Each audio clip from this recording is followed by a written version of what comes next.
State opposition leader Nick Greiner visited Broadmeadow today to launch the coalition's hunter policy. While here, he announced plans to make it easier for hunter coal companies to compete on the export market. Aspiring colleagues to be For spread all around news, the room. join us tonight at 6.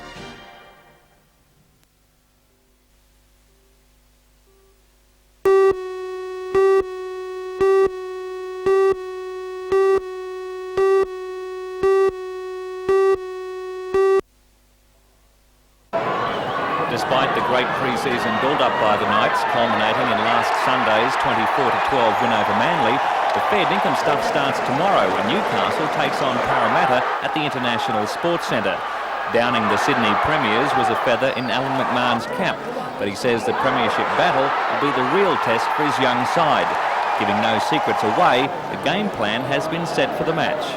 Well, there'll be a few bases there in regards to the foundations of it all. There's a few plays that might be a bit different. Our forwards are quite strong, as you say, but we'd like to think too that our backs are pretty sharp and pretty smart. We're trying to encourage that and rest that along as well. Although not at training last night, former Cronulla half Paul Kennard will be lining up with the Knights tomorrow after signing with Newcastle earlier this week. We considered that there was some reserve strength needed for that reserve half 5'8" type area, and he made overtures to us that he'd like to come and play for the Knights, so he laid the bait, we went and ran with it. Last weekend's crowd of more than 21,000 is sure to be surpassed, possibly testing the 30,000 capacity mark. Although the underdogs, the Knights are prepared for their historic game against the Eels. Do you think you'll win the supporters over? Well, you just can't legislate their belief, can you? You know, you've got to earn that. And I think the guys earned it last week. They must continue the same work, make the field feel, you know, that they can relate to this football team, because in fact it's Newcastle. So if they earn their particular respect and their applause, well, I'm sure the people will give it to them. You go in there with the determining factor that you can win. So we'll go in there with the factor that, yeah, that we can win it.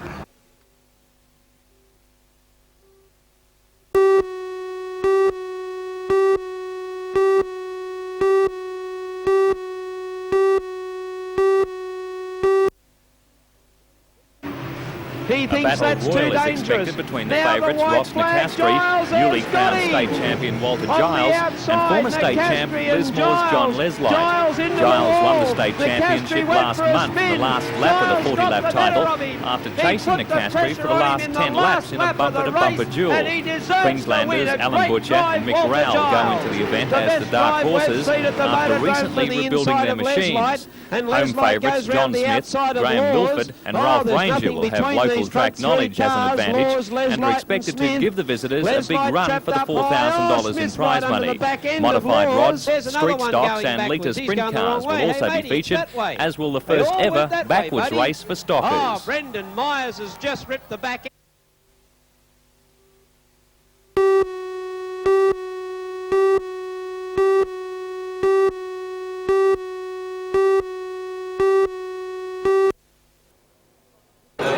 Opposition leader Nick Greiner gave his policy speech at a Chamber of Commerce luncheon. While confident of becoming the next state premier, his true feelings for success locally emerged while explaining the need for a bipartisan Hunter Valley Taskforce. I guess we have to concede that we may not win every seat in Newcastle at the forthcoming election. If elected, he says the coalition will make a senior minister responsible for Hunter regional development, and says the task force will give the region a greater parliamentary voice. He says such a task force could have helped overcome previous mistakes, which led to Newcastle losing the You've heard me say previously that the performance of the local Labor Party members with respect to the submarine contract was nothing short of abysmal. The reason Newcastle didn't win a contract which on its merits, on the economic merits it so clearly deserved, was essentially because of political complacency in Sydney, an absolute bloody-minded political ineptitude on the part of the local Labor Party members. He says now, the coalition supports Australian warship systems tender for the Navy frigate construction. With a coalition government, Mr Greiner also says the Port of Newcastle would be managed by an independent authority comprising local users and employers, and steps would be taken to improve the coal industry's viability. We'd be looking at the Port Authority being very much more efficient and at least freezing charges, if not reducing them, for coal. We'd hope to improve the productivity of the railways so that any one train carries more coal and the cost per tonne comes down so that it's at least competitive with that in Queensland and in other coal exporting countries. What we want to do basically is make it easier for coal companies to compete on the export market. He says the coalition is also committed to developing a general cargo facility in the Port of Newcastle and a rail link from Ulan to Dubbo. He also announced a roadworks program to include an extension of the F3 between Wallara Creek and Freeman's Waterholes, the completion of the F3's western route between Wakefield and Walls End, and upgrading of freeway link roads. He says other coalition plans include a more independent role for local authorities in providing input into state government policies, a rationalisation of gas prices and water board charges, and urgent attention to working with the federal government to upgrade the Pacific Highway north of Newcastle.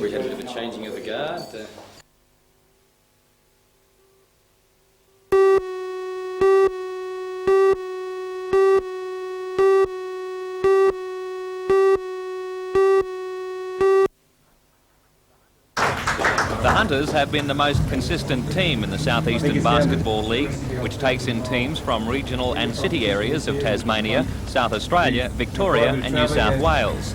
The Hunters have been victorious in winning the competition in 1986 and runners-up last year. Today, the Kennard Hire Group announced sponsorship of the team for the coming season. The team has been strengthened for the SEBL with the return of a number of players, boosting their hopes of regaining the South Eastern title. Newcastle sees the return of about 3 or 4 to their ranks. They have played with them before. So Stuart McAway returning from Canada, Brian Dick returning from a season with the Falcons, and Buster Matheny also returning from the Falcons. So yes, we see it strengthening our ranks too. That must really augur well for a possibility of going one better than your runner-up last year. Well, I don't know. It's just looking at last year's efforts, it sort of proved a point. You don't necessarily have to have the best talent to win games. So without getting too cocky, I would hope of a productive season with that amount of talent. Okay then, that'll do us nicely.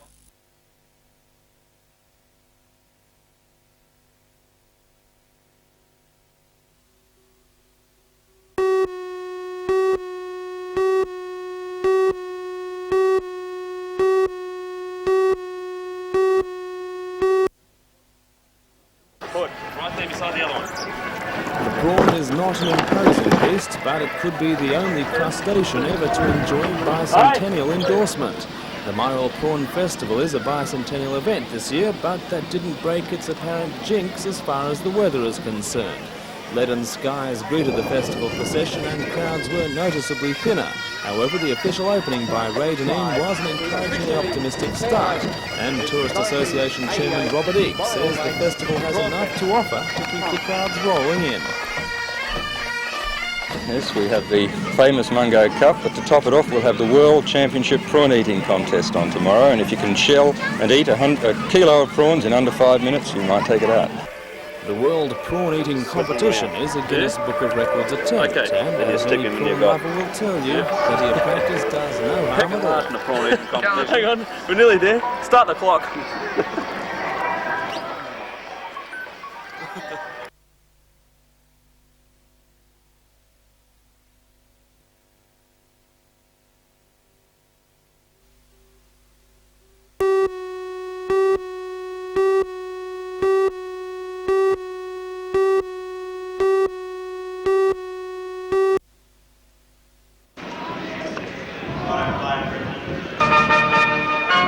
Once again, fans were out in force with an all-time Newcastle Rugby League record crowd of 26,220 turning up.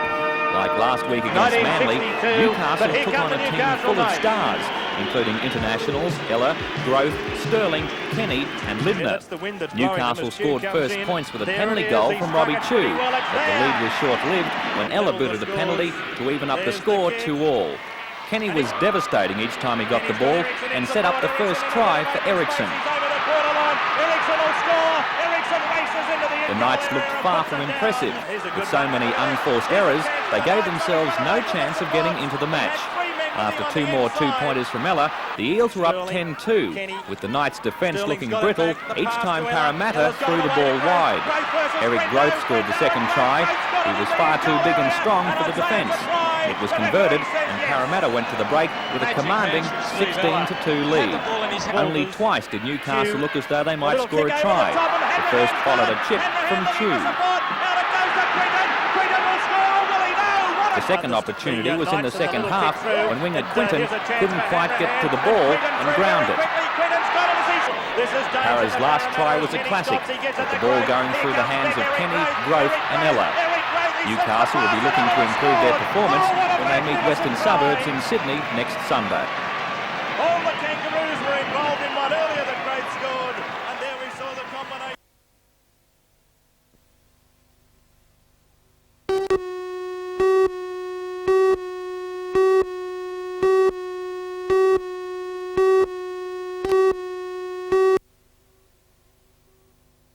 Once you get the ball, you've got to keep... The Falcons knew they had to win last night to keep in touch with the front runners.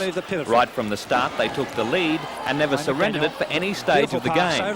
The Falcons played their best basketball of the season, shooting 58% compared to Canberra's 45%. Outstanding for Newcastle was Mike Johnson, who scored 50 points, 21 of those in the third quarter.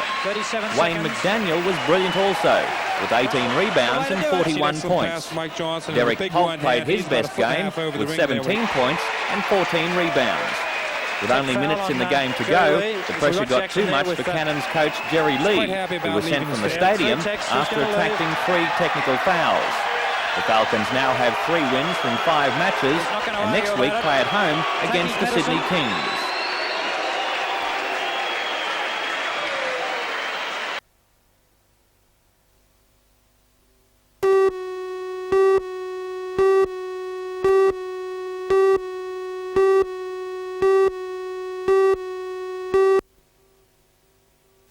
Blood Transfusion Service Director Dr Philip Woodford says it's possible AIDS-infected blood was donated at the Newcastle Blood Bank prior to the mid-1980s. By the middle of 1985, tests for the AIDS virus became available. Between January 1980 and May 1985, Dr Woodford says thousands of people would have been transfused. However, he says the risk of many Hunter people having the disease is low. He says people who had transfusions between 1980 and 1985 shouldn't panic, but should visit their GP for tests within the next few weeks or months. He says the danger is that people may have been exposed to the virus and may unknowingly pass it on. And he says the virus is better treated if discovered early.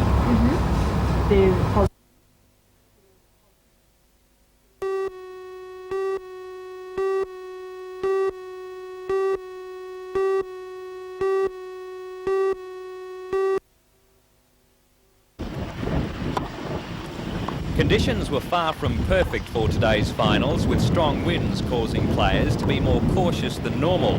Women's number 3 seed Sally McCann of Brisbane took the women's title over Sydney's Christine Radford. After losing the first set 6-3, McCann got her game together to win the next 2 sets 6-2, 6-love to wrap up the championship.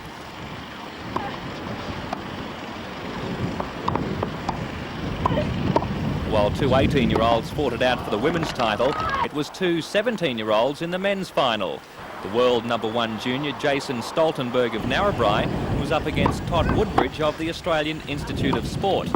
Lanky Stoltenberg proved too powerful for his opponent, winning in straight sets 6-3, 6-4. This week's hardcore championships have been the first in Newcastle since 1970, and according to organisers, they look set to stay.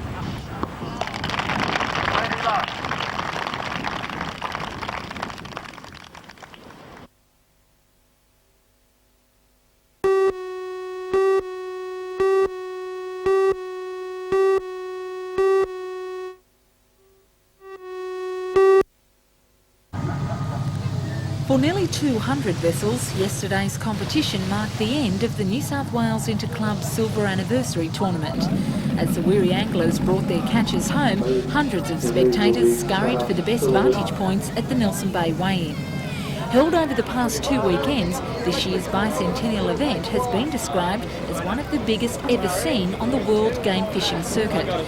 The prize catches included a 505-kilogram tiger shark hooked by a Newcastle angler and a 219-kilogram blue marlin, weighing 3 times the size of this catch.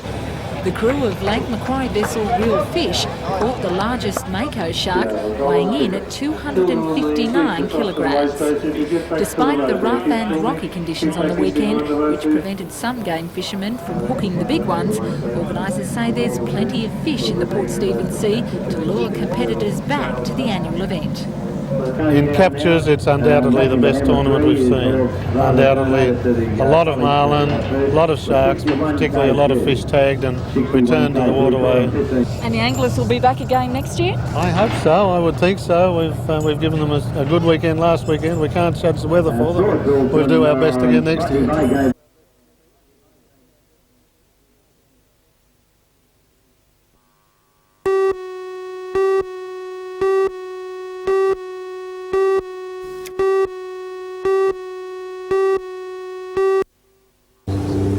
Federal police allege that Sloman opened a Keycard account and cheque account at the Commonwealth Bank branch at Newcastle University. Somehow the bank gave Sloman's cheque account an identical number to that operated by the Newcastle University Student Union. It's alleged that Sloman set about transferring the union's cheque account funds to his Keycard account. On one occasion, on March the 2nd, police allege Sloman transferred $500,000 into his Keycard account just by pressing the right buttons. All told, $592,000 was transferred from the shared cheque account to Sloman's Keycard. When federal police searched his Lindsay Street home on Friday, they discovered that only a few $1,000s had been withdrawn from the account, some allegedly spent on goods, which were also recovered. Sloman appeared in Newcastle court yesterday to face 5 more charges in relation to the fund transfers. His bail conditions have been continued until he reappears on the 11th of April, when federal police say he could face another 40 to 45 charges in relation to the matter.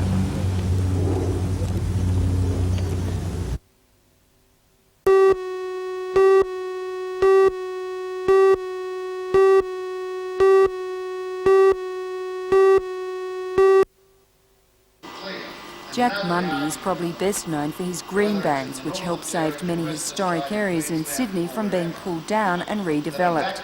He then came to the fore as a member of the ill-fated Sydney City Council. But Jack Mundey is on the march again. This time he's running as part of the team of community independents in the New South Wales Legislative Council. Last night he was at the Newcastle Workers Club addressing a public meeting. He is adamant that independents can exert great influence in the upper house. Well, the many community action groups, the many environment groups, people are concerned about a lack of childcare, people are concerned about the maltreatment of blacks. They're the sort of people that we'll be speaking for in the upper house. The upper house has sarcastically been called the House of Nod because nothing happens. Well, if elected, we promise to open up the corridors, the stuffy corridors, and allow ordinary people with all these many social, political and ecological problems to be voiced inside that parliament. So I think that we'll open it up and try and involve people with community action outside with parliamentary action inside. So how's it actually going to work? I mean, will it...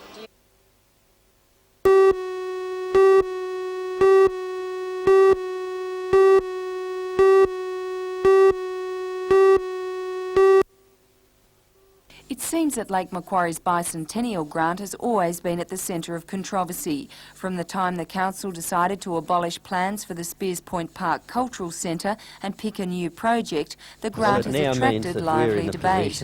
And last night the issue flared again. This time there were allegations raised in council that Lake Macquarie is in danger of losing its grant entirely if council does not commit funding to enable the project to be completed. This means the council would need to commit $575,000. Let's be honest with the people out there. Let's be honest with them. If we're not going to proceed to pay for the full costs of this particular project, then we can start to consider that last sentence of this particular report, which states Mr. Mansell advised that the $1 for dollar basis was not necessary. It's a superfluous. It doesn't even come into question. because this is non-negotiable, this $500,000 from the Bicentennial Council. It's non-negotiable. We know that. Lord Mayor Ivan Welsh has always maintained that amount of money would be hard to find. But last night it was revealed that Council has $800,000 reserved for bicentennial projects that most aldermen and the Lord Mayor were unaware of. The money had been put under plant and equipment reserves by the previous council, but was earmarked for bicentennial projects. The council deferred final decision on the issue until next Monday, so the Budget Committee could double-check that the money has not been earmarked for any other use. Community services.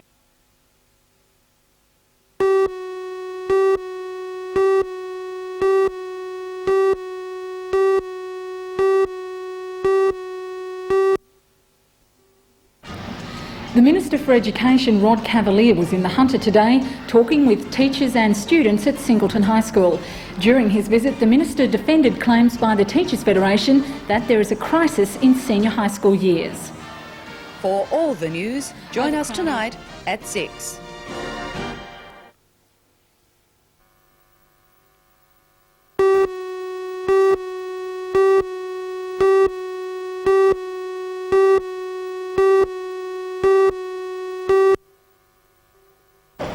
First police knew of the trouble was a telephone call to Beresfield Station around 2 o'clock expressing concern about a man acting suspiciously at the scene. However, on their arrival, they were told that a young employee of the hairdresser shop in the complex had been shot.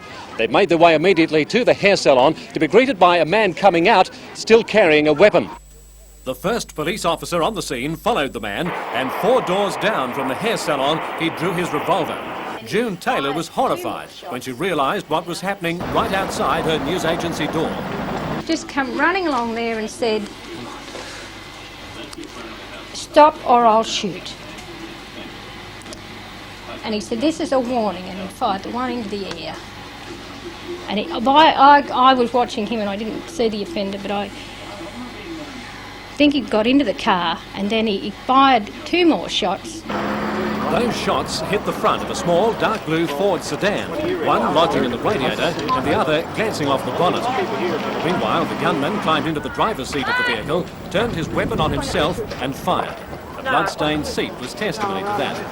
Inside the hairdressers, shocked workmates of the 19-year-old woman did what they could to help her as she lay bleeding from her serious head wound. The close-knit nature of the Woodbury community was evident, with other shopkeepers and neighbours comforting where they could. Acquaintances summoned to the scene were shepherded out of the limelight and also comforted. After stabilising her condition, paramedics placed the wounded woman on board an ambulance to be ferried to the Westpac rescue helicopter waiting nearby. Within minutes, she was at the Royal Newcastle Hospital, where her condition is now officially listed as critical. Her name has not been released, but she does come from Woodbury. The man, who's aged 27 and from Charlestown, is also in the Royal Newcastle Hospital, but in a serious condition. Police would only say it was evident that they were acquainted with one another and it appeared to be a domestic dispute. Witnesses are being interviewed and Scientific Squad police are still putting together a plan of the tragic events. They will not release further details until later tonight.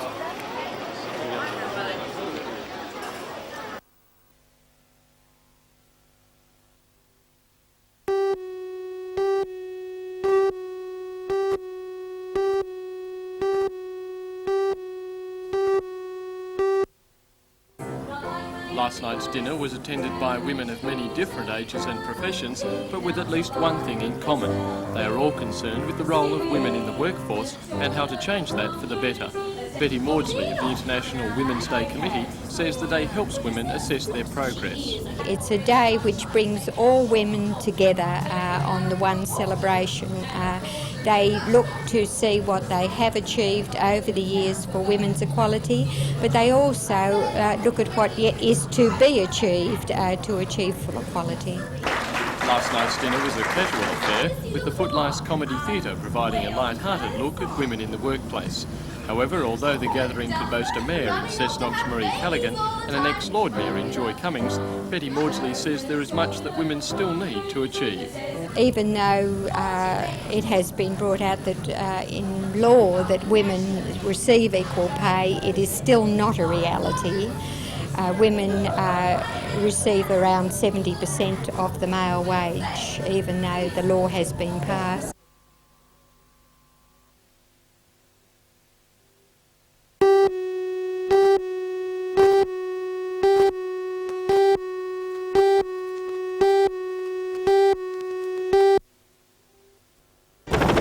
Daring and delicate operation by the Westpac rescue chopper this morning after a 16-year-old youth fell 60 metres from a cliff top at Dudley Beach. Paramedics and police rescuers reached the boy and diagnosed possible spinal injuries. They called in the chopper for a dramatic aerial rescue. For all the news, join us tonight at 6.